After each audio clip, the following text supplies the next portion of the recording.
Alhamdulillahirabbil alamin. Wa sallallahu wa sallam ala sayyidina Muhammad khatamin nabiyyin wa ala alihi wa sahbihi ajma'in. Subhanaka la ilma lana illa ma 'allamtana innaka antal alimul hakim. Rabbi shrah li sadri wa yassir li amri wa hlul 'uqdatam min lisani yafqahu qawli. Rabbi zidni ilma warzuqni fahma ya rabbal alamin. Masih menjelaskan tentang birrul walidain wa silatul arham, berbakti kepada kedua orang tua dan menyambung tali silaturahim. Dalam pertemuan yang lalu dibahas daripada hadis dari Sayyidina Anas bin Malik bahwasanya Rasulullah SAW beliau bersabda, "Man habba an yubsata lahu fi rizqihi wa yunsa lahu fi atharih falyasil rahimahu." Barang siapa yang menginginkan diluaskan rezekinya, dipanjangkan umurnya, maka hendaknya dia berbakti kepada kedua orang tuanya atau menyambung tali silaturahim kepadanya. Maka akan dipanjangkan umurnya oleh Allah Subhanahu wa taala dan dimudahkan rezekinya oleh Allah Subhanahu wa taala. Begitu juga hadis yang berkenaan daripada orang yang menyambung tali silaturahim itu bukan orang yang baik kepada kita, kemudian kita perbaiki hubungan tersebut. Namun apabila hubungan tersebut diputuskan, dia sakit hati kepada kita, dia iri dengan kita, dia memutuskan tali silaturahim kita, maka kita sambung tali silaturahim tersebut. Itulah yang dimaksud dengan al-wasil yang sesungguhnya, orang yang menyambung tali silaturahim yang sesungguhnya. Kalau seandainya ada orang atau saudara kita baik dengan kita, kemudian kita memperbaiki, ini sesuatu yang biasa. Tapi ketika perasaan seseorang terlukai dengan sikap orang lain, baik itu dengan harta atau ucapan, perebutan harta waris misalnya, biasanya begitu. Yang bisa menghancurkan hubungan kekeluargaan biasanya adalah warisan. Masalah harta, kadang pembagian daripada orang tua, sehingga satu sama lain saling berebut. Satu memutuskan, udah kalau begitu kita putus saudara. Maka ketika dia diputuskan tali silaturahimnya oleh saudara yang lain, dia menyambungnya. Ini termasuk daripada al-wasil yang sesungguhnya, orang yang menyambung tali silaturahim. Meskipun disakiti, tidak terasa tersakiti. Meskipun dianiaya, tidak merasa terzalimi. Sehingga enjoy aja. Saya maafkan semua kesalahan dan saya akan menyambung tali silaturahim yang telah engkau putuskan. Ini namanya Allah susah. Namun pahalanya besar di sisi Allah Subhanahu wa taala. Diriwayatkan dari Sayyidatina Aisyah bahwasanya Rasulullah SAW belum bersabda, "Ar-rahimu mu'allaqatun bil 'arsy." Rahim itu bergelantungan di arsy-Nya Allah Subhanahu wa taala. Rahim itu bergelantungan di arsy-Nya Allah Subhanahu wa taala. Apabila rahim itu diwujudkan dalam suatu bentuk makhluk, maka nih makhluk ini yang sebelum dititipkan di dalam setiap individu daripada seorang perempuan, rahim itu setiap manusia yang terlahir di muka bumi ini itu melewati rahim tersebut. Setiap manusia yang terlahir ke muka bumi ini akan melewati rahim. Nggak ada seorang pun yang terlahir tanpa melewati rahim. Rahim itu hanya dimiliki oleh seorang perempuan. Nggak ada laki-laki berrahim, nggak ada. Rahim yang memiliki perempuan. Kalau perempuan masih ada rahimnya, dimungkinkan dia masih bisa hamil. Tapi kalau rahim itu sudah diangkat, tidak dimungkinkan dia bisa hamil. Selama perempuan itu masih punya rahim, berarti dia masih bisa haid. Masih aktifnya dia, produktifnya dia bisa haid. Tapi kalau perempuan itu sudah nggak ada rahimnya, nggak haid perempuan. Ini gitu, nggak haid. Nah, ar-rahim itu mu'allaqatun bil 'arsy, bergelantungan di arsy-Nya Allah Subhanahu wa taala. Taqulu, dia berkata kepada Allah, "Man wasalani wasalahullah." Barang siapa yang menyambung saya, maka dia akan disambung oleh Allah Subhanahu wa taala. "Man qata'ani qata'ahullah." Barang siapa memutuskan saya, maka Allah Subhanahu wa taala pun memutuskan orang tersebut. Orang yang menyambung tali silaturahim akan disambung oleh Allah Subhanahu wa taala. Allah menyambung dengan apa? Dengan rahmatnya, anugerahnya, karunia-Nya, pengampunannya, keridhaannya. Allah sambungkan kepada orang tersebut. Dipanjangkan umurnya, diberkahkan dalam kehidupannya, diluaskan rezekinya. Itu Allah Subhanahu wa taala menyambung kepada orang tersebut. Wa man qata'ani, adapun orang yang memutuskan rahim, ya, berkelahi dengan saudaranya, ya, tidak pernah meminta maaf gara-gara harta warisan, ya, berantem, bahkan tidak sedikit daripada mereka, ya, sama-sama membawa pedang, menghunuskan pedangnya, membunuh satu sama lain, ya, gara-gara harta. Man qata'ani qata'ahullah, maka Allah Subhanahu wa taala akan memutuskan orang tersebut. Memutuskan dari apa? Dari rahmatnya, anugerahnya, karunia-Nya. Di semuanya disulitkan oleh Allah Subhanahu wa taala bagi orang yang memutuskan tali silaturahim. Ya, kalau seandainya tidak ada hubungan sama sekali, yang dimaksud memutuskan itu bagaimana sih? Memutuskan itu ya mutusin, nggak menganggap kalau dia punya saudara, punya hubungan mahram, punya hubungan rahim dengan orang tersebut. Ya, paham kan? Rahim kemarin kita jelaskan, orang yang punya rahim yang paling dekat dengan kita adalah yang kita tinggal di rahimnya. Siapa itu? Ibu. Selanjutnya adalah yang memasukkan kita ke dalam rahim. Siapa itu? Bapak. Ya enggak? Iya kan? Paham ya deh? Orang yang paling dekat dengan kita rahimnya siapa? Ibu. Kita yang tinggal di rahimnya, yaitu ibu. Kemudian orang tua yang memasukkan kita ke dalam rahimnya. Siapa itu? Ayah kita. Setelah itu yang sama-sama kita berada di rahimnya. Saudara kita, saudari kita, satu rahim dengan kita. Ya enggak? Kemudian orang yang ibu kita ada di rahimnya. Berarti siapa? Nenek. Yang memasukkan ibu kita ke dalam rahim. Nenek siapa? Kakek. Kemudian orang-orang yang sama-sama di dalam rahim tersebut, baik dengan orang tua kita, ayah kita atau umi kita, yaitu paman, bibi, semuanya. Namanya hubungan nasab, hubungan rahim, begitu.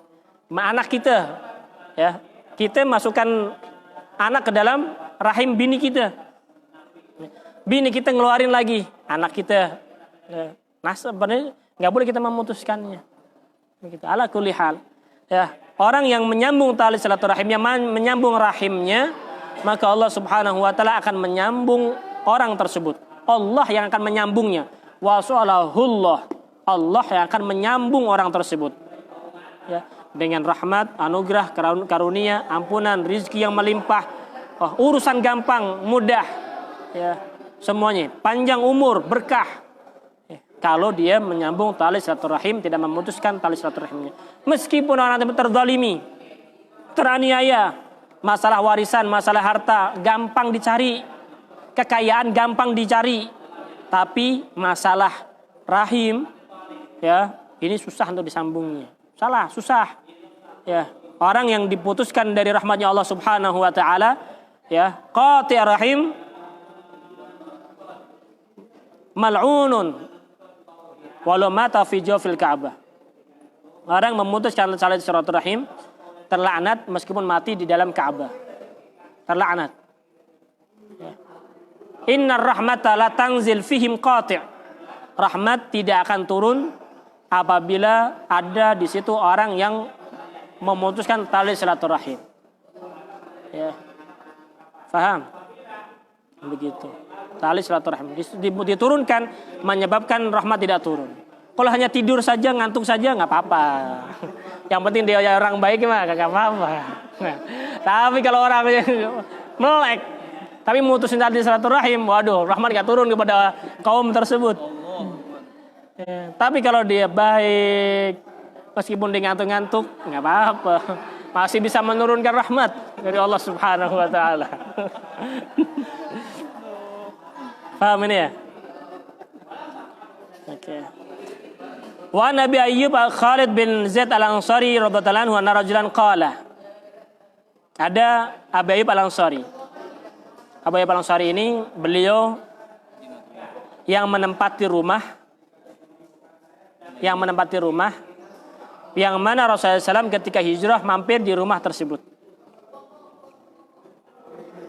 Kenapa nih bilang yang menempati rumah, bukan yang memiliki rumah? Karena memang rumah itu bukan rumahnya Abu Ayyub Al-Ansari, tapi rumah itu adalah rumahnya Rasulullah. Jadi yang menjadi tamu itu Abu Ayyubnya. Rasulullah menjadi tuan rumahnya. Ya. Kenapa demikian? Karena dulu Raja Tuba dari Yaman itu melakukan perjalanan dan ingin meluaskan kekuasaan, sehingga daerah-daerah di yang sekitarnya itu diperangi. Termasuknya adalah Madinah, pada waktu itu namanya Yathrib, oleh Raja Tuba ini. Ya. Ternyata Raja Tuba tidak bisa mengalahkan orang-orang Yathrib, nggak bisa sama sekali. Ada 2 pendeta datang kepada Raja Tuba. Wahai Raja Tuba, engkau tidak mungkin untuk bisa mengalahkan mereka, orang-orang Yathrib. Kenapa? Kata Raja Tuba, karena Yathrib adalah muhajiratu khatamil anbiya, tempat hijrahnya Rasulullah SAW. Akhir para nabi itu Rasulullah. Jadi pendeta dari orang Yahudi dimengerti. Orang Yahudi itu lebih dahulu menempati pinggiran-pinggiran kota Madinah, ya, daripada yang lainnya. Kenapa? Karena dia tahu. Karena memang Yathrib ini akan menjadi tempat hijrahnya Rasulullah. Sehingga orang-orang Yahudi berbondong-bondong lewat. Di situ ada Bani Quraidah, ya, Bani Nadir. Mereka punya klan-klan sendiri. Mereka di kota Madinah situ, pinggiran kota Madinah. Tujuannya apa? Ketika ada seorang nabi yang hijrah ke situ, mereka akan menjadi seorang ansor. Mereka punya pemikiran seperti itu. Ternyata nabi yang diutus bukan dari Bani Israel. Nabi yang diutus adalah dari orang Arab, yaitu Rasulullah. Sehingga mereka tidak mau mengikuti Rasulullah, ya, bahkan mereka lebih baik memerangi Rasulullah SAW. Kenapa? Karena nabi yang diinginkan bukan sesuai yang mereka inginkan. Ya. Mereka menginginkan nabi terakhir dari Bani Israel yang akan hijrah di kota Madinah tersebut. Sehingga mereka lebih dahulu menempati kota Madinah, dimungkinkan mereka dari satu mereka ada yang akan menjadi seorang nabi. Karena Yathrib akan menjadi tempat hijrahnya mereka. Ternyata tidak. Allah tidak memilih nabi terakhir dari Bani Israel. Yang dipilih oleh Allah Subhanahu wa taala dari orang Arab, yaitu Rasulullah SAW. Ketika Rasulullah SAW hijrah, bahkan ini orang-orang Madinah ini mereka mengenal Rasulullah dari siapa? Dari orang-orang Yahudi. Orang-orang Madinah, orang yang Yathrib ini, mereka mengenal Rasulullah dari orang Yahudi. Mereka Yahudi ini satu sama lain berbincang-bincang bahwasanya nih kota ini akan menjadi kota hijrah seorang nabi. Ya, dan mereka akan menjadi ansor. Jangan sampai kita kalah dengan mereka, kata orang-orang Yahudi. Kemudian mereka orang Madinah ini tahu kalau Nabi sudah diutus, sehingga mereka menuju ke kota Mekah untuk beriman kepada Rasulullah, masuk kepada Bai'atul Aqabah yang pertama, kemudian Bai'atul Aqabah yang kedua.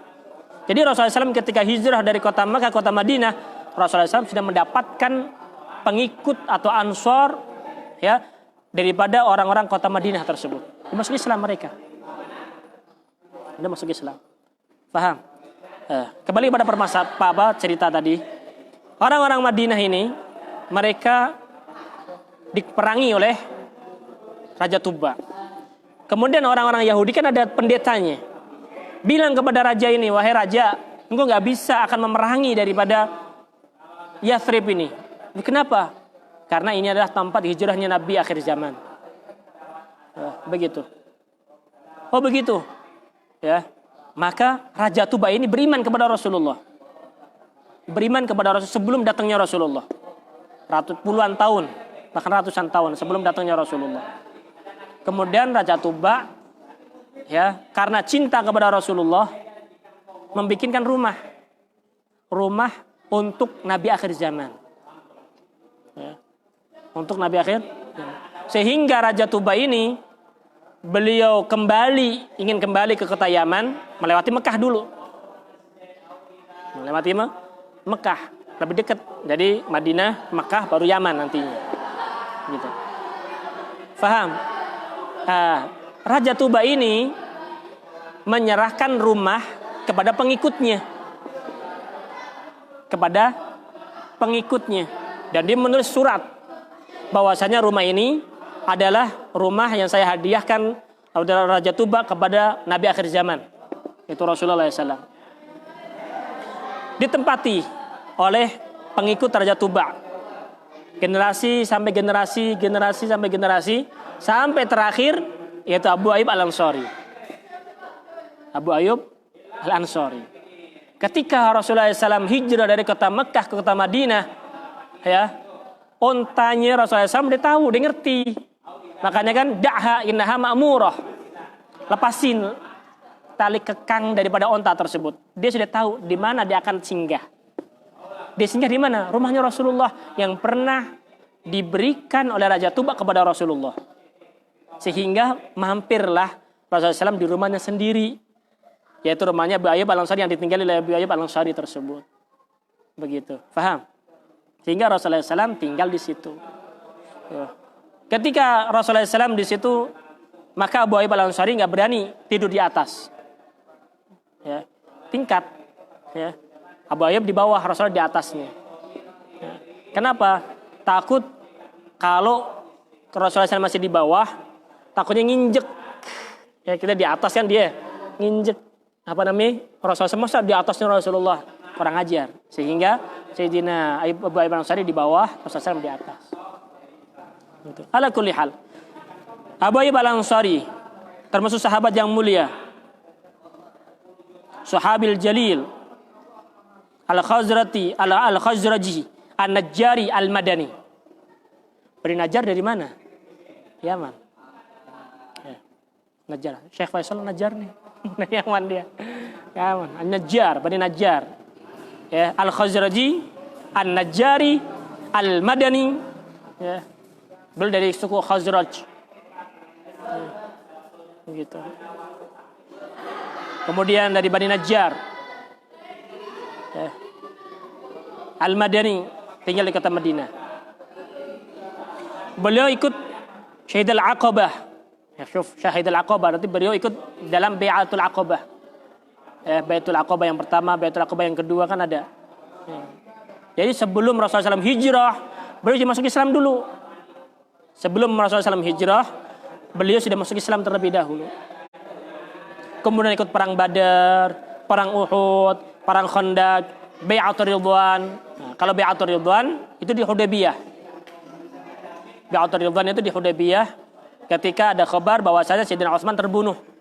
Maka Rasulullah SAW mengambil janji kepada para sahabat, kita harus perang dengan mereka, orang kafir. Maka ada sahabat yang pertama kali membiat kepada Rasulullah, ada namanya Salamah bin Al-Aqwa. Jadi dalam hadis yang di juz pertama ada namanya Salamah bin Al-Aqwa. Beliau termasuk orang yang pertama kali membiat kepada Rasulullah dalam Bai'atul Ridwan. Beliau dibiat 3 kali. Pertama kali biat, di pertengahan dan di akhirnya. Ya Rasulullah, saya siap untuk berjuang, berjihad di jalan Allah Subhanahu wa taala. Termasuk daripada yang ikut dalam Bai'atul Ridwan adalah Abu Ayyub Al-Ansari ini. Kemudian beliau ikut dengan Rasulullah SAW dalam peperangan yang lain. Ya. Rasulullah SAW singgah di rumahnya. Beliau disinggah di rumahnya Rasulullah. Ya. Begitu. Ya, pada waktu itu Rasulullah SAW singgah itu di rumahnya Abu Ayyub Al-Ansari itu kurang lebih sebulan. Ya, kemudian Rasulullah SAW dibangunkan rumah dan masjid. Ya, setelah itu baru pindah dari rumah yang disinggahi atau ditinggali oleh Abu Ayyub Al-Ansari.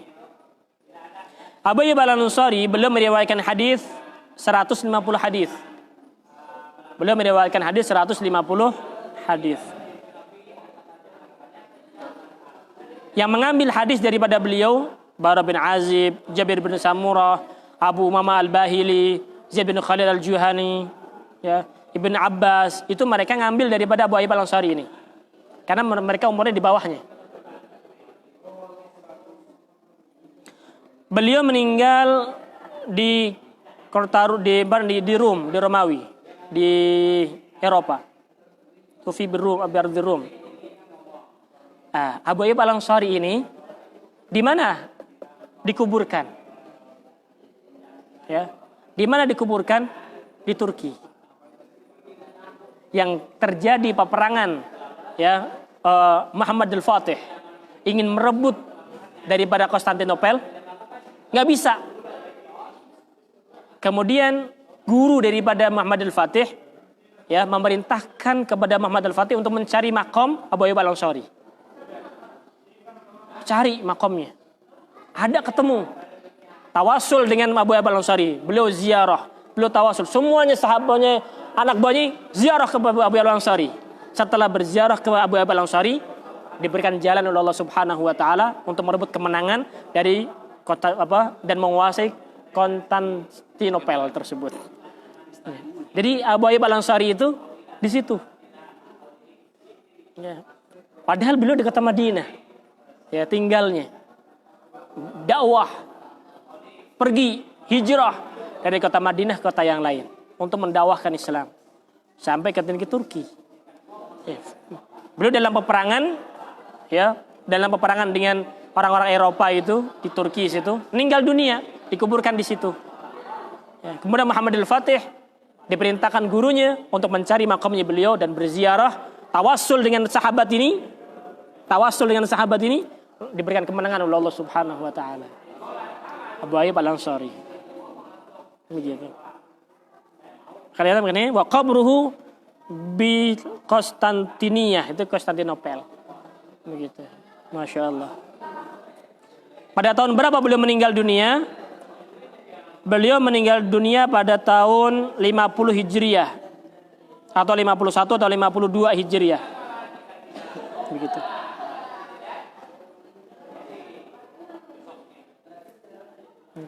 Pejuang, sahabat itu pejuang semuanya. Ya, pejuang, nggak takut, nggak penakut, nggak pengecut. Sahabat, ya, karena mereka alal haq, kebenaran yang sejati, tidak ada yang bisa menakuti. Orang yang di atas kebenaran, dia tidak akan takut. Orang yang takut itu orang yang di atas kesalahan. Ente merasa salah, di dalam hati ada ketakutan. Ya enggak? Ini salah nih. Begini. Meskipun ente merasa tegar, tapi di hati ente ada kesalahan, ente akan merasa takut. Tapi kalau ente dalam keadaan benar, hati ente benar, ya, hati ente ini membenarkan apa yang ente tindakan, ente akan merasa kuat. Begitu. Ala kulli hal. Ya. Didapatkan dari Sayyidina Abu Ayyub Al-Ansari, yaitu Sayyidina Khalid bin Zaid, namanya Khalid bin Zaid. Abu Ayyub Al-Ansari lebih terkenal Abu Ayyubnya daripada nama aslinya. Sama seperti Abu Hurairah, lebih terkenal nama kunyahnya Abu Hurairah daripada nama aslinya. Termasuk Abu Ayyub Al-Ansari itu begitu juga. Kalau seandainya ada orang bilang Khalid bin Zaid Al-Juhani, ente tahu nggak? Faham nggak? Nggak paham. Tapi ketika disebut Abu Ayyub Al-Ansari, langsung paham. Oh, ini sahabat Rasulullah yang Rasulullah SAW singgah di rumahnya. Tapi ketika diucapkan Zaid bin Khalid Al-Juhani, Khalid bin Zaid Al-Ansari ini, siapa beliau? Ya. Nggak tahu. Tapi ketika Khalid bin Zaid Al-Ansari disebut Abu Ayyub Al-Ansari, langsung paham. Begitu. Ada seseorang datang kepada Rasulullah dan bertanya kepada Rasulullah. Ya. Jam berapa? Jamnya mana jamnya? Kan biasanya ada jam.